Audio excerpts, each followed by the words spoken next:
Selamat pagi tuan dan kawan-kawan sekalian. Nama saya ialah Lo Shen Lei dan nombor batrik saya ialah 278710. Saya merupakan ketua kumpulan bagi kumpulan saya.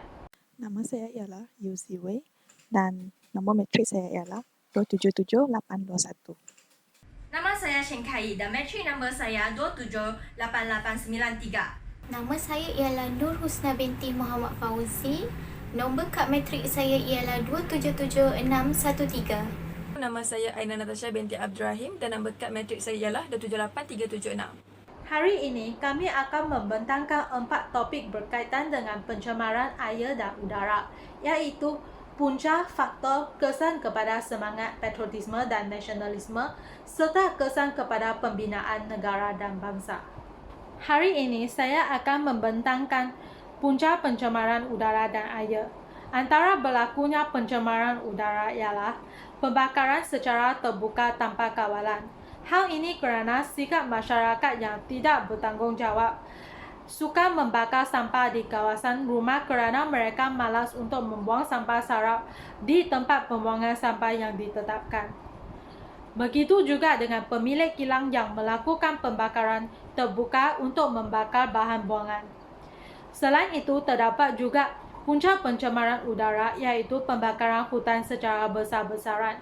Musim panas sepanjang tahun di negara-negara Asia Tenggara mudah menyebabkan tumbuh-tumbuhan di hutan terbakar dengan sendirinya. Punca pencemaran udara juga boleh dikaitkan dengan aktiviti harian manusia kerana aktiviti penggunaan tenaga elektrik yang tinggi oleh isi rumah pada setiap hari. Manakala bagi punca pencemaran air pula ialah pembuangan sampah sarap ke dalam sungai dan pembuangan sisa toksik serta sisa industri yang tidak dirawat. Hal ini boleh dikaitkan dengan sikap masyarakat yang tidak bertanggungjawab suka membuang sampah sarap ke dalam sungai yang berhampiran dengan rumah mereka. Pemilik kilang yang hanya mementingkan keuntungan syarikat akan membuang sisa toksik serta sisa industri yang tidak dirawat ke dalam sungai kerana tingkah laku ini tidak memerlukan sebarang kos. Dengan itu, pembakaran secara terbuka tanpa kawalan, pembakaran hutan secara besar-besaran dan aktiviti harian manusia merupakan punca pencemaran udara, manakala punca pencemaran air ialah pembuangan sampah sarap ke dalam sungai dan pembuangan sisa toksik serta sisa industri yang tidak dirawat ke dalam sungai. Saya ingin membentangkan bahawa faktor-faktor pencemaran udara dan air. Antara faktor yang menyebabkan pencemaran udara dan air ialah aktiviti perindustrian, pembakaran bahan api fosil, aktiviti pembinaan serta aktiviti pertanian. Antara aktiviti perindustrian yang menyebabkan pencemaran udara dan air ialah pembuangan sisa toksik yang tidak dirawat ke dalam sungai dan pelepasan asap yang tidak dirawat ke angkasa oleh kilang-kilang yang tidak bertanggungjawab. Manakala pembakaran bahan api fosil merujuk kepada kenderaan-kenderaan bermotor yang melepaskan asap serta karbon monoksida ke angkasa telah menyebabkan pencemaran udara. Bagi aktiviti pembinaan pula, ia meliputi aktiviti mengkorek tanah dan aktiviti ini akan menyebabkan penghasilan habuk-habuk berterbangan ke sekeliling yang menyebabkan udara tercemar. Dan akhir sekali, bagi aktiviti pertanian pula.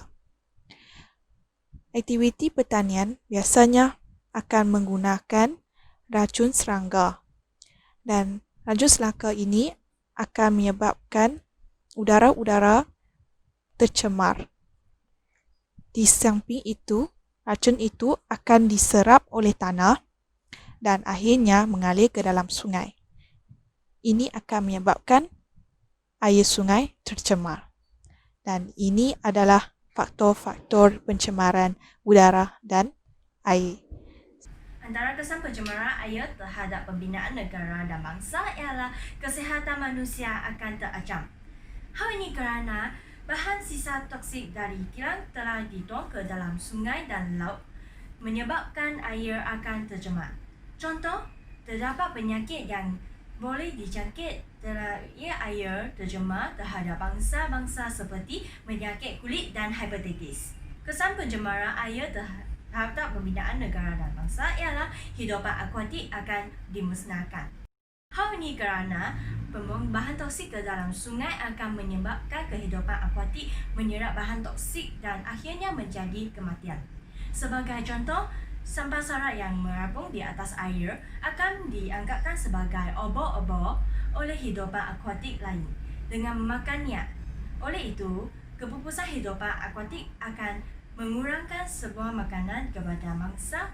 Akibatnya, pembinaan negara dan bangsa dapat dijalan dengan lancar. Akhir sekali, pencemaran air akan memberi kesan terhadap kualiti air.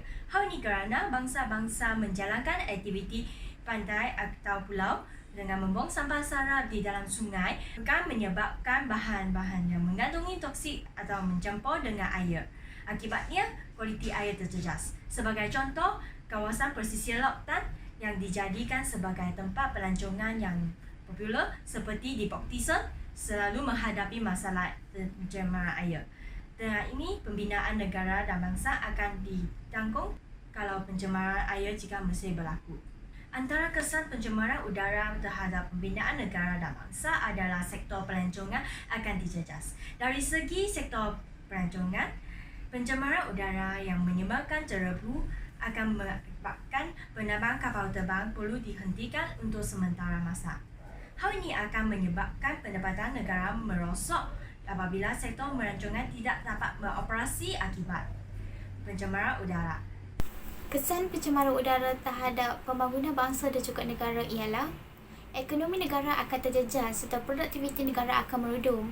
Kita tahu bahawa apabila berlakunya kes jerebu iaitu pencemaran udara yang sangatlah terbesar di Malaysia, dan bila berlakunya kes jerebu ini maka sektor-sektor seperti sektor pelancongan, perdagangan, pertanian, perkilangan terpaksa ditutup. Dan oleh itu peratusan ketidakhadiran pekerja akan meningkat dan seterusnya kita tahu bahawa sektor pelancongan merupakan salah satu sektor penyumbang utama kepada ekonomi negara kita. Jadi jika sektor pelancongan terjejas maka ekonomi negara juga akan turut terjejas.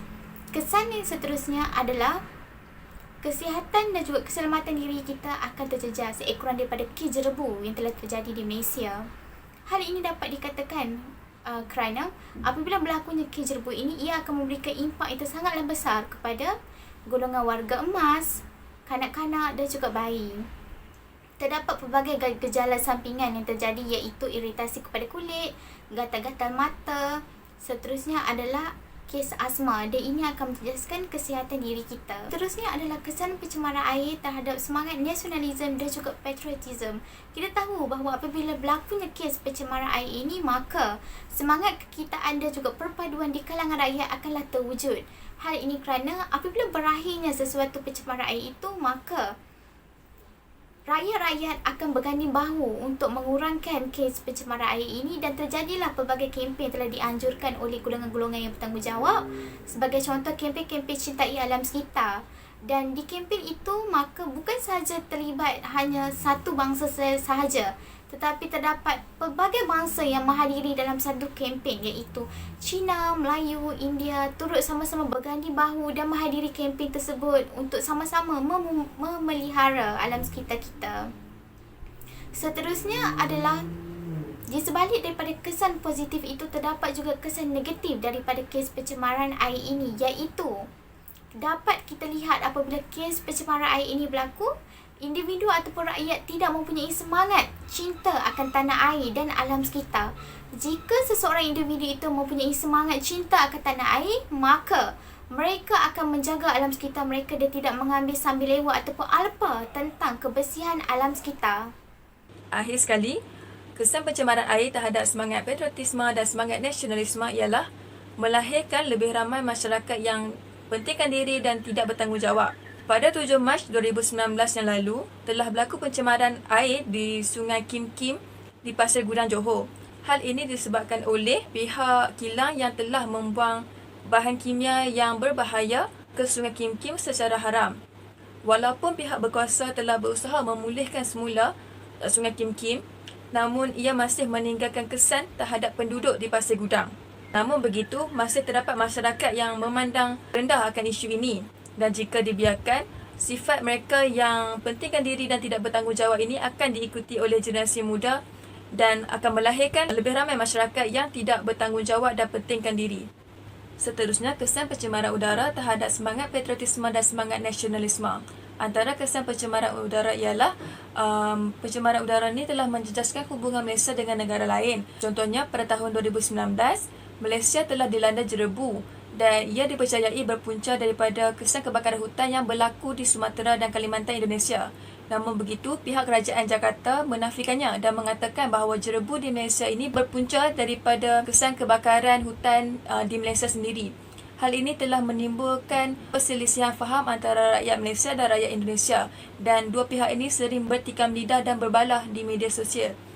Hal ini telah menjejaskan hubungan kedua-dua negara. Selain itu, kesan pencemaran udara ini bukan sahaja boleh dilihat dari pandangan yang negatif, bahkan dapat dilihat dari sudut yang positif, iaitu pencemaran udara ini juga telah meningkatkan kesedaran dalam diri masyarakat akan kepentingan dalam menjaga alam sekitar.